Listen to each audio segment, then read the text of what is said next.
Assalamualaikum warahmatullahi wabarakatuh. Halo anak soleh dan soleha, bagaimana kabarnya hari ini? Sehat selalu ya, dan tetap selalu tersenyum. Masih tetap semangat ya belajar di rumah? Karena Ustadz dan Ustazah selalu tetap semangat untuk memberikan ilmu kepada Ananda semua di rumah. Nah, sebelum belajar, kita apa dulu? Ya, kita berdoa dulu agar supaya apa yang kita pelajari hari ini dapat bermanfaat. Coba kedua tangannya, kemudian tundukkan pandangan sejenak. Bismillahirrohmanirrohim. Rabbi zidni ilma warzuqni fahma. Nah, sekarang kita sudah berada pada tema kedua, subtema 1, pembelajaran 1, 2, dan 3. Nah, tema kita hari ini yaitu udara bersih bagi kesehatan. Nah, sesuai dengan tema kita berkaitan dengan surah Al-Furqan ayat ke-25. Silahkan diperhatikan. Nah, adapun tujuan pembelajaran kita hari ini yang pertama yaitu pada pembelajaran 1. Nah, mata pelajaran Bahasa Indonesia, Anandaku mampu menjelaskan informasi penting pada teks. Kemudian yang kedua, mata pelajaran ilmu pengetahuan alam yang biasa disingkat IPA, yaitu Anandaku mampu menjelaskan organ-organ pernapasan pada hewan. Nah, pada pembelajaran kedua, tujuannya yaitu yang pertama, Anandaku menjelaskan dalam bentuk bagan cara kerja organ pernapasan pada manusia. Nah, yang kedua yaitu pada bahasa Indonesia menentukan informasi penting pada teks. Kemudian yang ketiga yaitu SBDP atau seni budaya dan prakarya, yaitu Anandaku mampu menjelaskan tangga nada mayor dan minor. Nah, adapun pembelajaran ketiga yaitu yang pertama, Ananda dapat mengelompokkan informasi penting dalam teks. Kemudian yang kedua, Anandaku dapat menjelaskan bagaimana cara kita untuk bertanggung jawab. Kemudian yang terakhir, nah di sini pada mata pelajaran ilmu pengetahuan sosial. Nah di sini Anandaku mampu mengidentifikasi jenis-jenis usaha dan kegiatan ekonomi. Nah inilah beberapa tujuan pembelajaran yang harus kita penuhi pada materi ini. Oke, kita lanjut. Oke, sekarang pada pembelajaran 1. Nah, di sini bagaimana kita menjelaskan informasi penting pada teks. Nah, menjelaskan isi teks dapat dilakukan dengan mengajukan berbagai pertanyaan yang berkaitan dengan teks tersebut. Oke, kata kerja yang dapat digunakan pada saat mengetahui informasi penting yaitu ada beberapa. Yang pertama, kata apa. Kemudian yang kedua, di mana. Kemudian yang ketiga, kapan. Kemudian yang keempat, siapa. Kemudian yang kelima, mengapa. Dan bisa juga menggunakan kata bagaimana. Nah, kata tanya tersebut dapat disingkat dengan kata adik Simba. Kalian tahu kan adik Simba apa, di mana, siapa, kapan, mengapa, dan bagaimana? Sudah tahu ya? Kalian tahu kan fungsi dari kata tanya? Mari kita bahas kembali fungsi kata tanya dari adik Simba. Apa, di mana, kapan, siapa, mengapa, dan bagaimana. Oke, nah yang pertama dari kata apa. Apa digunakan untuk menanyakan peristiwa, proses, benda, atau hal yang dijelaskan dalam teks. Misalnya, apa yang terjadi di daerah Masamba. Kemudian kata kedua, contohnya ya, apa yang ada dalam tas tersebut. Nah, itu adalah contoh dari kata apa. Kemudian yang kedua, di mana. Kata di mana digunakan untuk menanyakan tempat terjadinya suatu peristiwa dalam teks tersebut. Misalnya, di mana akan digelar pengibaran bendera merah putih? Kemudian yang ketiga, kata kapan.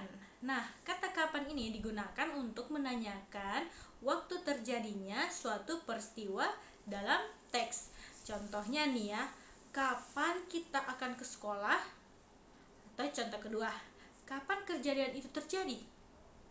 Nah, untuk kata keempat yaitu siapa. Kata siapa digunakan untuk menanyakan orang atau pihak yang terlibat dalam suatu peristiwa. Nah, contohnya, siapa yang akan pergi ke perpustakaan?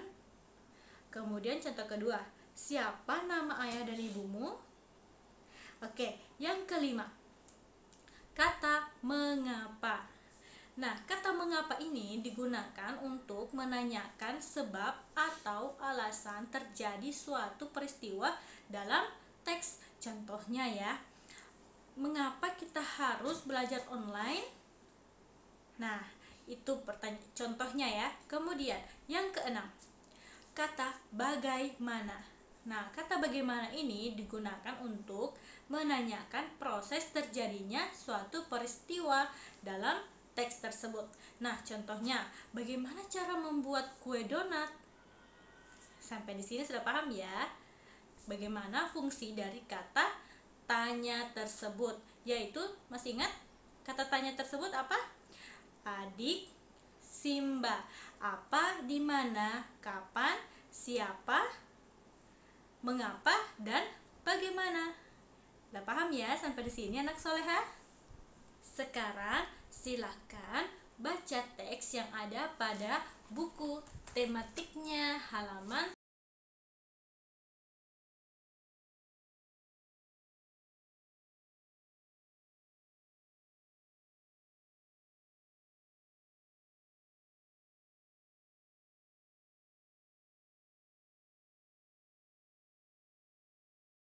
Sudah mengerti sampai di sini anak soleha? Nah, sekarang pada sistem pernapasan itu memang berbeda-beda. Tadi kita telah membahas tentang sistem pernapasan pada katak. Bagaimana dengan ikan? Ya, kalau katak, sistem pernapasannya pada saat masih berudu atau kecebong, sistem pernapasannya menggunakan insang. Kemudian ketika katak dewasa bernapas dengan menggunakan paru-paru dan kulit. Nah, kalau ikan bagaimana? Ada yang tahu? Ya, ikan sistem pernapasannya menggunakan insang. Nah, ikan mengambil oksigen atau O2 yang terkandung dalam air melewati insang tersebut. Nah, insang ikan itu terdiri atas dua bagian. Yang pertama, lengkungan insang, kemudian yang kedua, apa ya? Lembaran insang. Nah, pada lengkungan insang ini tumbuh pasangan rigi-rigi yang berguna untuk menyaring air yang masuk melalui insang. Nah, lembaran insang ini tersusun atas lembaran-lembaran lunak berbentuk sisir dan berwarna merah. Mengapa warna merah? Karena mengandung banyak pembuluh darah. Pada lembaran inilah pertukaran karbon dioksida dan oksigen terjadi. Proses pernapasan ikan terdiri atas dua tahap, yaitu inspirasi dan ekspirasi. Pada tahap inspirasi bagaimana? Ayo. Nah, pada tahap inspirasi ini yaitu air masuk melalui mulut ikan, bersamaan dengan itu tutup insang menutup sehingga air mengalir ke dalam insang. Nah, pada tahap ekspirasi bagaimana? Nah, pada tahap ekspirasi ini terjadi ketika mulut ikan menutup dan tutup insang terbuka. Lalu, bagaimana? Air mengalir keluar melalui lembaran insang tersebut. Jadi, ada dua tahap ya. Ada 2 tahap, yaitu yang pertama tahap inspirasi dan yang kedua tahap ekspirasi. Sudah paham ya sampai di sini? Nah, sekarang sistem pernapasan pada manusia. Bagaimana kira-kira sistem pernapasan pada manusia ya? Ada yang sudah paham? Ya, sistem pernapasan manusia menggunakan paru-paru. Dan coba kita pada saat di lingkungan di sekitar kita, apabila udara bersih, maka yang dihirup juga akan segar dan bersih. Kemudian bagaimana jika lingkungan kita kotor? Dan pasti yang kita hirup akan kotor dan tidak sehat bagi tubuh kita. Nah, bagaimana lingkungan tempat tinggal Ananda? Oke, menghirup udara merupakan salah satu proses bernafas manusia. Bernafas dengan cara menghirup oksigen dan mengeluarkan karbon dioksida. Tahukah kalian organ tubuh apa saja sih yang penting atau yang berperan penting pada saat manusia bernafas? Ada yang tahu? Silahkan diperhatikan dan ayo kita belajar bersama-sama. Nah, kita bernafas untuk menghirup oksigen. Dalam tubuh, oksigen digunakan untuk proses pembentukan energi. Pada proses tersebut dihasilkan energi, karbon dioksida, dan uap air. Organ pernapasan manusia adalah paru-paru. Ya, alat pernapasan manusia yaitu, nah silahkan dilihat, diperhatikan alur pernapasan manusia. Nah, diperhatikan ya, di dalam hidung terjadi penyaringan debu dan kotoran, serta penyesuaian suhu udara yang dihirup. Dari hidung, udara menuju trakea yang merupakan penghubung antara hidung dan paru-paru. Nah, udara lalu menuju paru-paru. Bagian dalam paru-paru memiliki 3 bagian, yaitu bronkus, bronkiolus, dan alveolus. Nah, bronkus adalah batang tenggorokan bercabang, 2 yang menuju paru-paru kanan dan kiri. Nah, setiap bronkus mengalami percabangan lagi yang disebut bronkiolus. Nah, pada ujung bronkiolus ini terdapat alveolus yang berfungsi sebagai tempat pertukaran oksigen dan karbon dioksida. Nah, sudah paham ya? Dalam paru-paru terbagi dari 3 bagian. Tadi ingat apa? Pertama bronkus, yang kedua bronkiolus, dan yang ketiga alveolus. Nah, itulah cara kerja organ pernapasan pada manusia. Sudah paham? Nah, semua sistem pernapasan yang Ustazah telah jelaskan tadi termaksud pada mata pelajaran ilmu pengetahuan alam. Ingat ya, sistem pernapasan pada hewan, pada manusia merupakan mata pelajaran dari ilmu pengetahuan alam atau yang biasa disingkat IPA. Kita telah menyanyikan lagu kebangsaan kita, yaitu Hari Merdeka. Ananda pasti semuanya sudah hafal kan? Dan ketika kita menyanyikan lagu kebangsaan kita, sebaiknya kita wajib berdiri tegak sebagai tanda kita menghormati pahlawan kita. Oke, lagu kebangsaan kita yang dinyanyikan dengan tangga nada, di mana tangga nada adalah urutan nada berjenjang dari tingkat terendah ke tingkat tertinggi. Ya, secara umum tangga nada ini terbagi menjadi 2, yaitu tangga nada diatonis dan tangga nada pentatonis. Ada yang tahu yang mana yang dimaksud dengan tangga nada diatonis dan tangga nada pentatonis? Ada? Nah, tangga nada pentatonis hanya terdiri dari 5 nada saja. Nada ini biasanya dilakukan atau digunakan pada musik tradisional. Oke, sekarang tangga nada diatonis. Tangga nada diatonis ini terdiri dari 7 buah nada, kemudian berjarak 1,5 nada. Kemudian tangga nada diatonis ini terbagi lagi menjadi dua kelompok. Nah, ada yang tangga nada diatonis mayor dan ada tangga nada diatonis minor. Nah, mari kita belajar bersama-sama apa itu tangga nada diatonis mayor. Nah, silakan diperhatikan ya tangga nada berikut ini. Yang pertama, do, re, mi, fa, sol, la, si, do. Nah, ini merupakan tangga nada diatonis mayor. Nah, ciri lagu dari diatonis mayor umumnya itu dinyanyikan dengan gembira, seperti lagu-lagu wajib yang bersifat semangat. Selain itu, lagu biasanya diawali dan diakhiri nada do. Namun, terdapat beberapa lagu yang diawali dengan nada sol atau mi dan diakhiri dengan nada do. Nah, contoh lagu dengan tangga nada diatonis mayor yang pertama yaitu lagu Hari Merdeka ciptaan dari Haji Mutahar. Nah, tadi kita sudah nyanyikan ya lagu Hari Merdeka yang seperti apa yo? Ya, 17 Agustus tahun 45, itulah hari kemerdekaan kita. Hari merdeka, nusa dan bangsa, hari lahirnya bangsa Indonesia.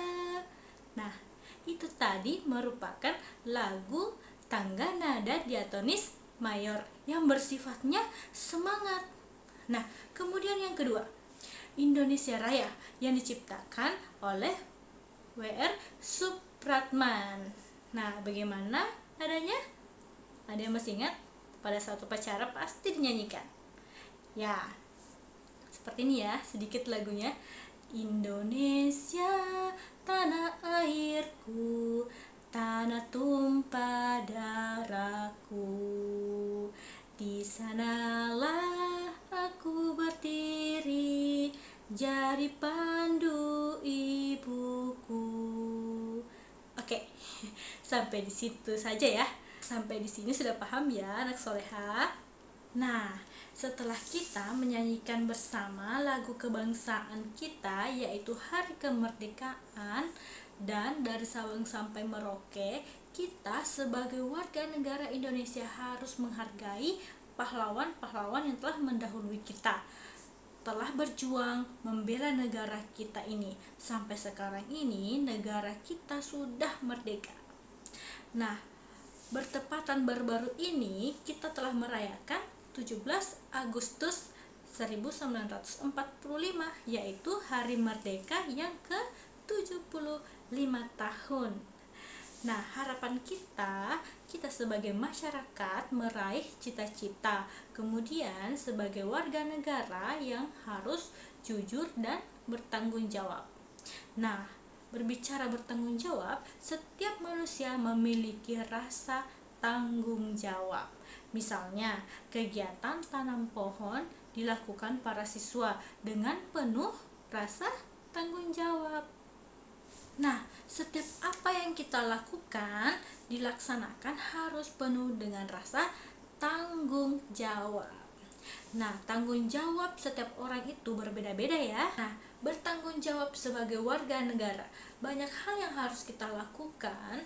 Salah satunya tadi adalah memiliki usaha-usaha dan kegiatan ekonomi agar supaya negara kita bisa maju dan berkembang seperti dengan negara-negara lain. Nah, di tema sebelumnya telah kita pelajari tentang bentang alam. Masih ingat tidak yang dimaksud dengan bentang alam?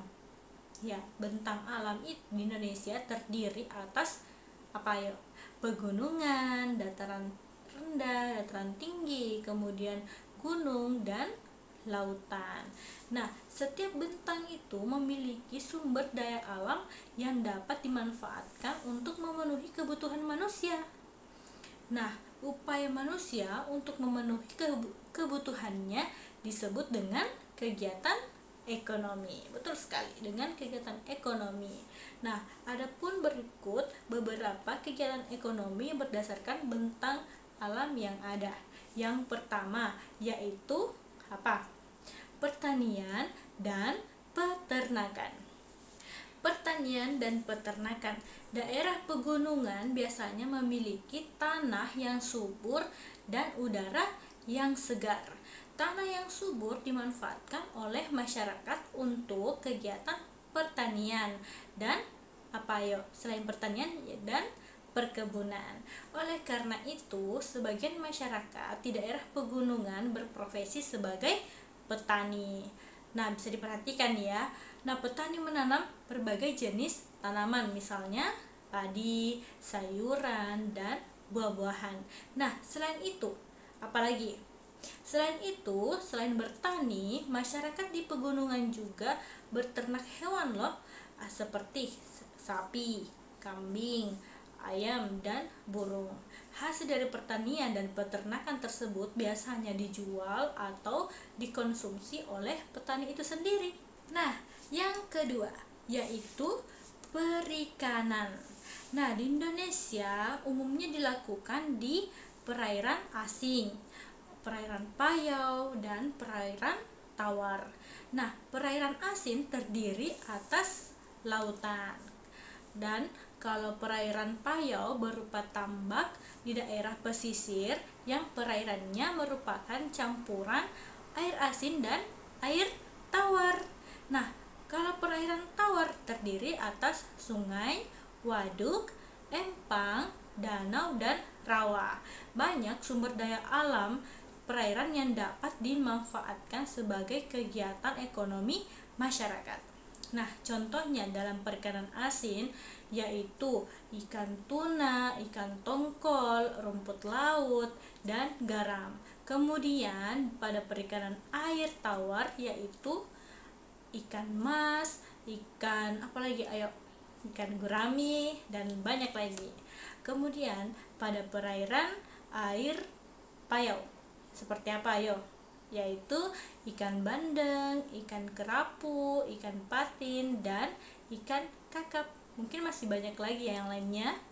Nah, itu tadi pada kegiatan ekonomi perikanan. Nah, sampai di sini sudah paham ya Ananda semua, mulai dari pembelajaran pertama sampai dengan pembelajaran ketiga. Oke, sekarang Ustazah akan memberikan tugas dan silahkan disimak baik-baik ya tugasnya. Yang pertama adalah baca teks berikut ini bersih bagi tubuh. Kemudian berdasarkan teks tersebut, buatlah beberapa pertanyaan menggunakan kata tanya adik Simba.